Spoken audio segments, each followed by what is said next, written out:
हर्षिता, क्या कर रही हो? कुछ नहीं, खाना बना रही थी। एक काम करो, मेरा खाना लगा दो, बहुत भूख लग रही है मुझे।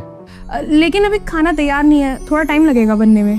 खाना क्यों नहीं तैयार? इतना टाइम हो गया है। अरे आपको पता तो है, मम्मी पापा जी के लिए अलग खाना बनता है, अभी हमारे लिए बना ही रही हूँ बस। तुमको किसने बोला मम्मी पापा का खाना बनाने के लिए? आज के बाद ना तुम सिर्फ अपना और मेरा खाना बनाओगी, सब अपने आप देख लेंगे अपना।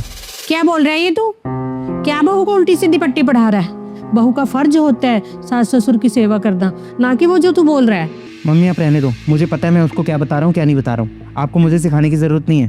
क्या बोले जा रहे हो आप? मम्मी जी बिल्कुल सही कह रही हैं। उल्टी सीधी बातें मत सिखा। दुनिया कहती है कि बहू बुरी होती है, लेकिन इधर तो बेटा ही उल्टा चल रहा है। अच्छा, अब आपको याद आ गया कि बहुओं को सास की सेवा करनी चाहिए। करनी चाहिए बहू को सास ससुर की सेवा, इसमें गलती क्या है? और आप दूसरों को क्या सिखाते हो? याद है परसों जब दीदी का फोन आया था तो आप दीदी को क्या नसीहत दे रहे थे?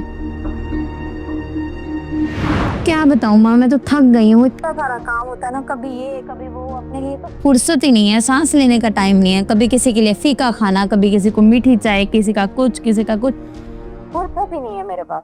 तो तू क्यों करती है इतना सारा काम? तूने शादी अपने पति से की है या सास ससुर से?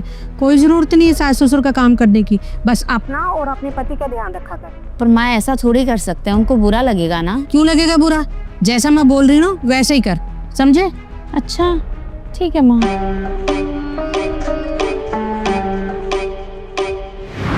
माँ आप दीदी को ये सिखा रहे थे कि उसको अपने सास ससुर को भूल जाना चाहिए, सिर्फ अपने पति को संभाल। सोचो अगर हर्षिता की मम्मी उसको फोन करके ये सब कुछ सिखाए तो आपको अच्छा लगेगा? अरे हम चाहते हैं कि हमारी बहुएं बेटियां बनकर रहें, उनसे इतनी सारी एक्सपेक्टेशन करते हैं, लेकिन अपनी बेटियों को हमेशा गलत सिखाते हैं। अगर हम ये चाहते हैं तो हमको बहुओं और बेटियों को एक समान रखकर सोचना चाहिए। अगर आप चाहते हो ना कि एक बहू सास ससुर की सेवा करे तो अपनी बेटियों को भी हमको यही सब कुछ सिखाना चाहिए। दूसरों को तो सब बदलना चाहते हैं, लेकिन शुरुआत हमको खुद से करनी चाहिए। और सही ही कहते हैं लोग, आधे टाइम बेटियों का घर बर्बाद करने के पीछे माओं का ही हाथ होता है। मुझे माफ कर देना, मैं ये सब नहीं सिखा रहा हर्षिता को। मैंने आते ही जानबूझकर ये सब बोला ताकि मैं आपको ये सब रियलाइज करवा सकूं कि जो आप दीदी को सिखा रहे हो उससे क्या होगा।